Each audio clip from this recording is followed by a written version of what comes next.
I got a call out of nowhere last week, right? Yep. 2:45. That's good.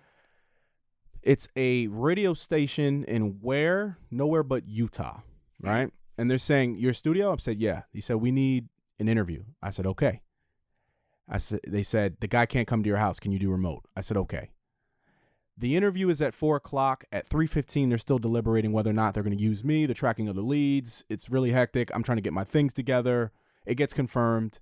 They send me the address. I get there. It is no one but Michael Uslan, the guy responsible for all of the Batman films. Really? Yes. And how is he responsible for the Batman films?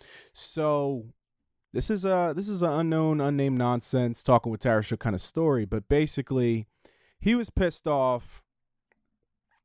He loved Batman from when he was a little kid. And comic books, I don't know if you know this, their history and their evolution of how they're taken a lot more seriously now. They used to be called funny books. Yeah. Right? Yeah.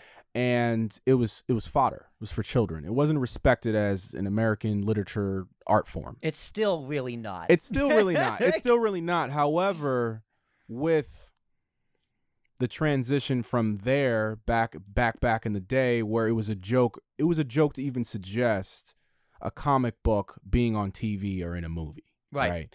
And this guy loved Batman. Loved Batman. 12 years old, 1960, Batman comes on for the first time. He's excited, got his color TV the year before. He tunes in, he realizes 20 minutes in that they're making fun of Batman, that it's not to be taken seriously. It's wham, zam, boom, bap. This is the Adam West Batman. And he says, this guy's a phenomenal storyteller, but basically he says in that moment, he swore an oath to himself and his friends in his basement while he's watching Batman that I'm going to remove those words from the collective consciousness of the world. Right. So he goes on to college. His professor suggests there's a program that comes out to say you could teach a class if it's never been taught before. You just have to get backing from a department. So he goes to from a professor, goes to his professor. He says, you say Mercury, I say Flash. You say Zeus, I say Superman. All of the platitudes, all the stories are the same. Comic books are modern day mythology, and mythology is accepted. So he says, okay, I'll back you. He goes to the dean. The dean's like, you're teaching funny books? You want to teach funny books in my university? And he shuts him down. He gives him 2 minutes to speak. He cuts him off. And he said, okay, but can I ask you 2 more questions? He asks him, tell me the story of Moses. And he goes, I don't know what kind of game you're trying to play, young man, but I'll play along. So he tells the story of Moses. He says, things were going crazy in Egypt. The Hebrews were oppressed. They were killing the firstborn. They sent little Moses down in a little basket down the river, raised by Egyptians, raised him as his own. He comes back, becomes a hero. He's like, okay, can you tell me the story of Superman? He goes, oh, yeah, I could tell you. Krypton's about to blow up. Krypton's about to be destroyed. They send little Kal-El on a little spaceship. Looks remarkably similar to a wicker basket. Goes to Earth, meets the Kents, raised him as his own, and then he comes back and becomes and he's like, he looks at little Michael here, the guy who's telling his story, and he says, okay, your class is approved. So it became an accredited class in 1970 something, right? That's fucking wild. To teach comic books. That's wild. So from there, he tells the story, and this whole interview is on it's a Radio West Utah station, and he says they laugh him out of movie studios. First of all, he goes to DC Comics. He tries to purchase the rights to Batman. They say, look, man, Batman's a joke. He's been a joke for a long time. Nobody cares about Batman. Hollywood doesn't care about Batman. I don't want you to waste your money. He goes, you can't talk me out of it, buys the rights.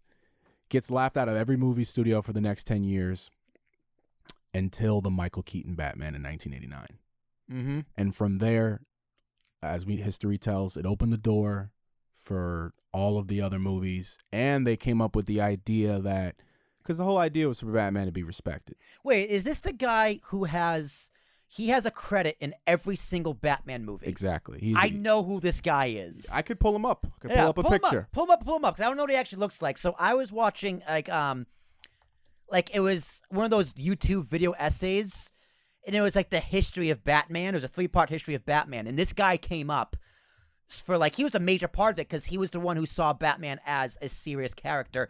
in movies. Yeah, he said exactly what you said. He wanted to make it a serious, not just zam zap zip zop boom bing bam bam boom. Exactly. He wanted to make like a film noir.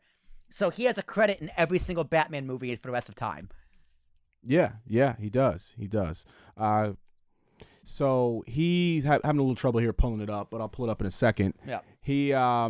So he's responsible for basically bringing a joke Batman into the modern era.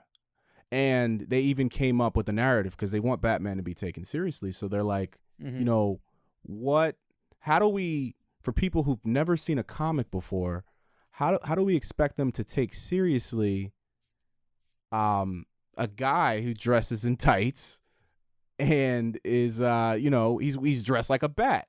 You give him bat nipples. And they're like, oh, the only way is for us to make the story about Bruce Wayne. So they basically gave every other superhero movie the formula on how to do it. He's like, in the interview, he's like, Spider-Man really should be called Peter Parker. Iron Man should really be called Tony Stark. So every movie after that followed that formula. And this is Michael Uslan. There he is. Dude, he looks like he loves Batman. Oh man, there's an old picture here in Batman. Fucking nerd. Oh, absolutely. But he swore an oath at 12 years old, and he made it his life's work. I mean, that's dedication. Respect to that man. I would love to talk to that man. I would love to have him on this podcast. Oh, he's a phenomenal storyteller. I bet me and him would gel really well. That's crazy. Good time. But anyway, that was definitely some unknown nonsense because that's not even one of the questions. No, that's a great story though. That is a phenomenal story, and it okay. Was complete fluke. I got a call. And he was like, the interview's at 4:00, and things were being deliberated, and I didn't know if it was going to happen, and I didn't even know who it was. Put that on your resume. I got there, and it's this huge house, and I'm like, okay, who is this guy? And I didn't know who he was until he started talking during the interview. I'm over here looking up on my phone. I'm like, oh, this is the guy. This is the guy in the picture that's telling these stories right now. This is Batman. This is the real Batman. Interesting. And he said that he never expected Batman to come this far and to be a date movie. It just wasn't respected. He said, I couldn't fathom the idea. Yeah, me and my girl had date night. We saw the Batman. Really? Yeah. I was like, babe, I want to go see the Batman. She's like, how long is this? Like, it's like 3 hours. She's like, well, all right. Fine. That's true love right there.